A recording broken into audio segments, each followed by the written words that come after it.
How to fix if you can access Google AI Studio. Yeah, in this video, I'm going to provide you troubleshooting steps if you cannot access Google AI Studio. Now, Google AI Studio is actually available nationwide. However, there are some specific countries that Google AI Studio is not operable. So these are that specific countries and regions, and these are the specific reported access with issues.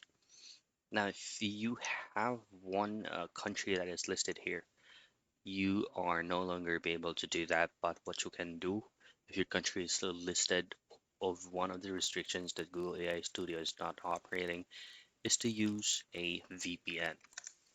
And just simply choose on a specific VPN that you prefer, and then switch it into a different country that a Google AI Studio is operating.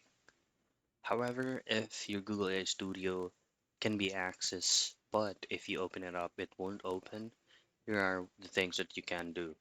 Go on the three dots, go on settings, go on privacy and security. Then in here, scroll down and choose on delete browsing data. Now select all and then make sure that before you click on delete data, make sure that you fully memorize all your login credentials as it will automatically log you out. And that's it. Those are the things that you can do for you to be able to fix you cannot access Google AI Studio.